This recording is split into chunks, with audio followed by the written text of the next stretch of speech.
आज मी तुम्हाला एक साध्या भोळ्या भक्तांची एक कहाणी सांगणार आहे. एका ठिकाणी एक साधा भोळा मुलगा राहत होता. त्या मुलाला जेवायला खूप लागत होते. 2 माणसाची खुराक तो एकटाच मुलगा खात होता. परंतु 2 माणसाचं जेवण तो जेवत होता, पण काम तो एकही माणसाचं करत नव्हता. त्यांचं हे रोजचा नियम झाला होता.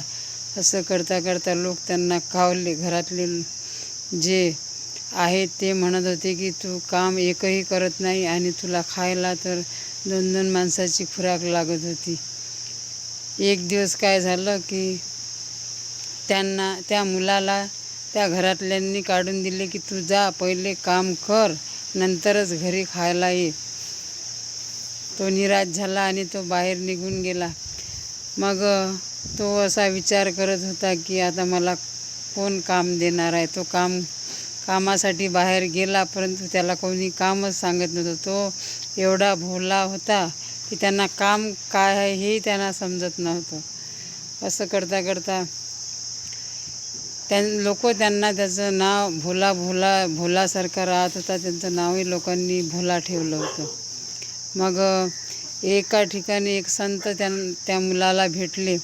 ते संत प्रकृतीनं खूप असे चांगले होते. त्यांना असं वाटलं की यांचं पोट वगैरे निघालं तर हे संत खूप खातच वाटते. तर त्यांनी काय केलं, तो मुलगा म्हणत होता की मी तुमच्यासोबत येऊ का, मी तुमच्यासोबत कोणतंही काम करेल.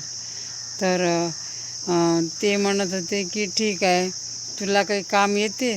तो म्हणत होता हो येते काम मला तेवढ्यापुरतं. तर मग त्या संतांनी त्या मुलाला सोबत नेले आणि त्यांच्यासोबत तो मुलगा राहत होता आणि मजेनं रोज मस्त पोटभर जेवण करत होता.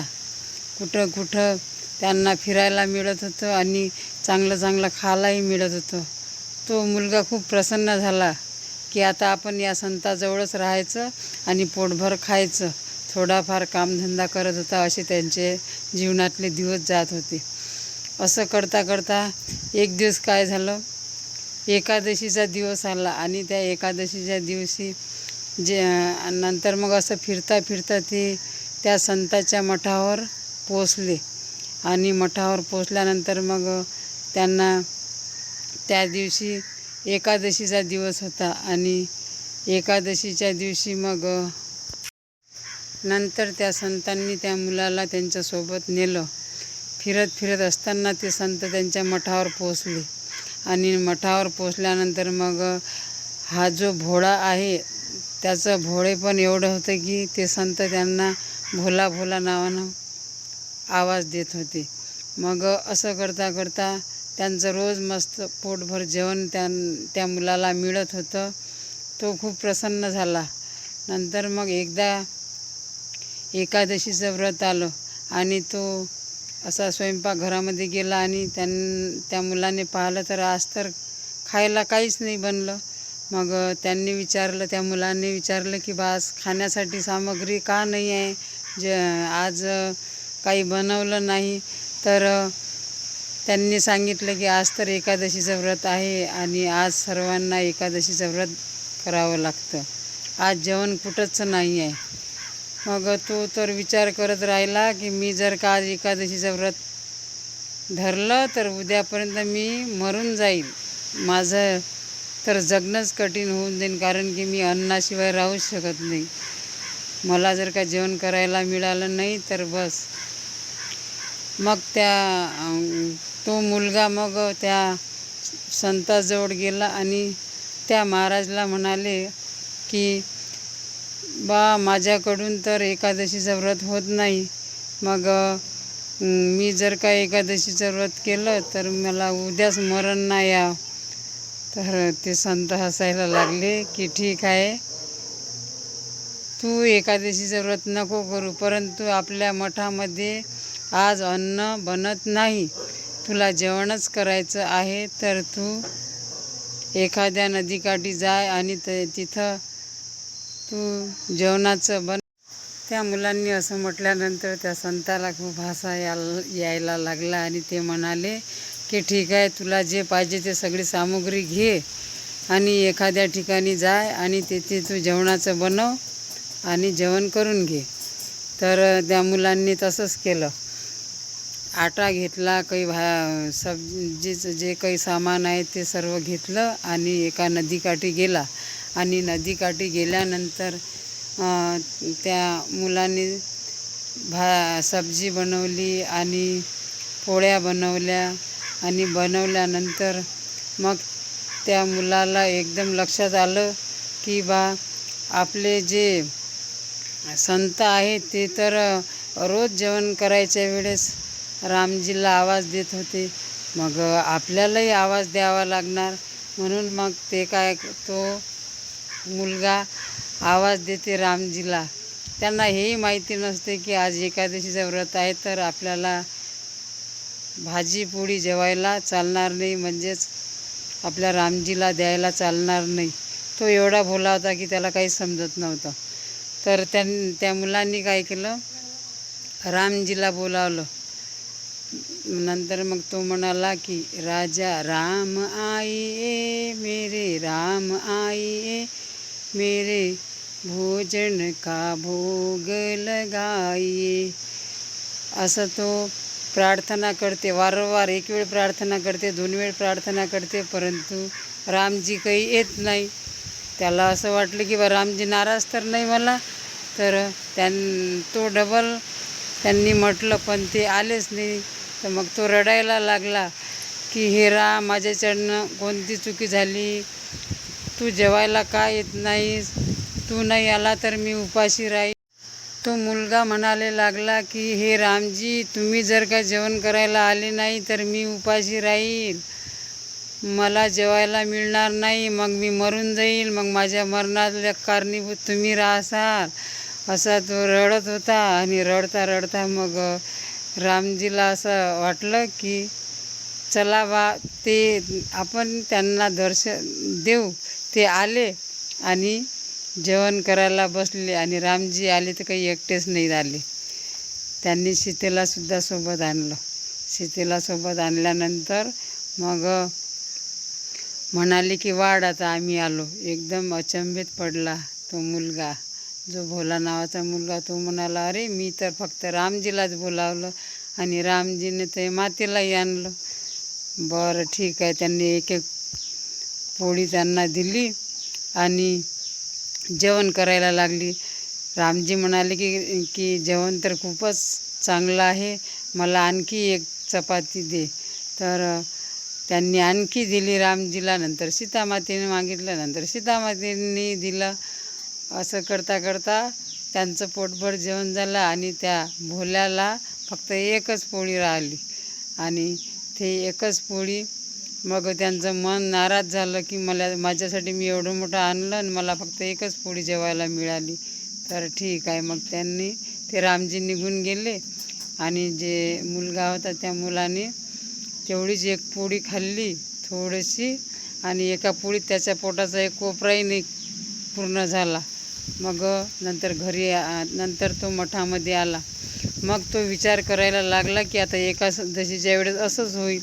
मग नंतर दुसऱ्या एकादशीला त्या मुलांनी काय केलं, त्या महाराजजीला म्हटलं की बाबाजी. नंतर मग त्या मुलांनी दुसऱ्या एकादशीच्या वेळेस एकच केलं. त्या मुलाला असं वाटलं की आता आपण एकच काम करायचं, एकच्या जागी 2 येतात ना, आता आपण 4 माणसाची सामुग्री घेऊन जायची. म्हणजे मग त्यांनी 3 आणलं तर एका माणसाची सामुग्री आपल्याला जेवण करायला भेटल. मग तो मुलगा म्हणते, महाराजजी या एकादशीला मला ना 4 माणसाचे जेवणाचं पाहिजे. तर ते महाराजजी म्हणत होते की एवढं मोठं खाते का हा मुलगा, 4 माणसाची सामुग्री एखादा माणूस एकदम विचारात पडते. पण तरी म्हणते ठीक आहे, याला देऊनच टाका, पाहू म्हणे काय आहे तर. नंतर मग ते देते. तो सर्व सामुग्री घेऊन जाते एका ठिकाणी. आणि आता यावेळेनं तो 5-5, 6-6 किलोचं अनाज नेते, भाजीचं सामुग्री म्हणजे सब्जीची सामुग्री नेते, सर्व नेते. आणि नेल्यानंतर मग तिथं आणखीन तो बनवते. स्वयंपाक पूर्ण बनवल्यावर मग त्याला माहिती आहे की आता आपण यांना बोलवावं. आता एकाच जागी 2 येतात. मग या मुलांनी काय केलं, सर्व स्वयंपाक बनवल्यानंतर आता जेवण करायच्या वेळेस काय म्हणते, बोलावते रामजीला. राजा राम आइए, सीता राम आइए, मेरे भोजन का भोग लगाइए. हो मेरे राम आइए, सीता राम आइए, मेरे भोजन का भोग लगाई, असं म्हणते. आणि लगेच रामजी येतात. रामजी येतात तर एकटे नाही येत, रामजी येतात, सीताई येते, लक्ष्मणही येते आणि त्याच्यासोबत एक बजरंगबली येते. एवढे जण आल्यानंतर तो विचार करते की बापरे बाप, एवढे आले. मी विचारात पडते की मी तर दोघांनाच बोलावलं, तसे 4 आले. तर मग तो मुलगा म्हणते रामजीला की तुम्ही आणि सीता माताच येणार होती, हे वानरही आणलं म्हणते तुम्ही सोबत. हे वानराला कायले आणलं म्हणते सोबत तुम्ही दोघं. तो म्हणत आहे वानर नाही बाप्पा, बजरंगबली होय. आणि बरं ठीक आहे, हे वानर नाही आहे, बजरंगबली आहे. मग ह्या कोण आहे? तर तो म्हणते हा माझाच भाऊ लक्ष्मण आहे. अच्छा म्हणते, ठीक आहे म्हणते, जेवा म्हणते. मग तुम्ही सगळीला वाढते आणि जेवण एवढं टेस्टी होते.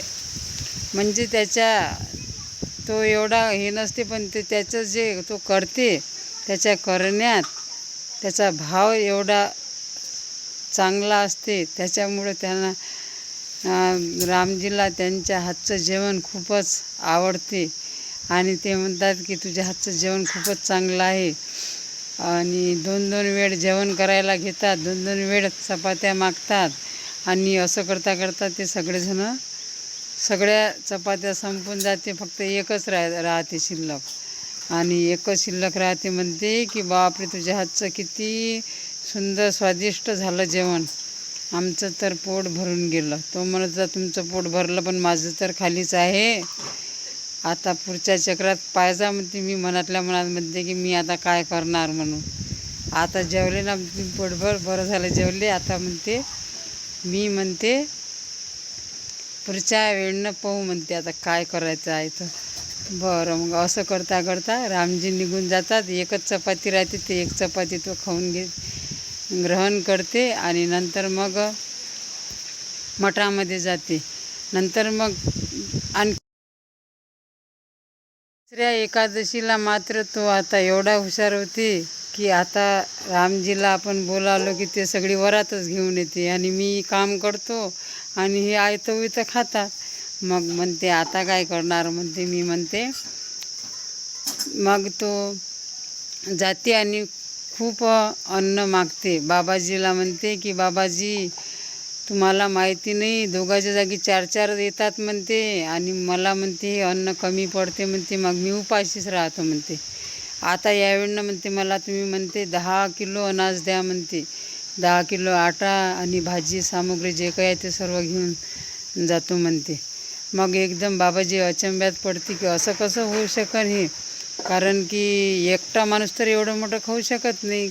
नक्कीच काही ना काही तर कारण असूच शकते. मग ते म्हणते की ठीक आहे, आपण आज याचा पाठलाग करू आणि पाहू की काय कारण आहे म्हणून. मग असे जातात. मग जाता जाता नंतर तो असे महाराजजी लपून पाहतात त्या मुलाला. तर तो काय करते, त्या दिवशी सगळी सामुग्री आणते आणि टाकून देते, अन्न काहीच नाही बनवत. तसंच बोलवून घेते रामजीला.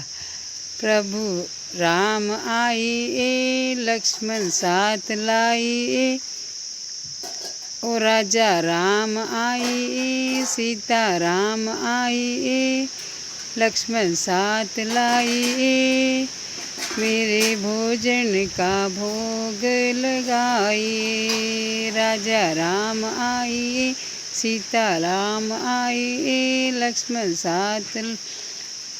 साथ लेके आइए, ओ मेरे भोजन का भोग लगाइए.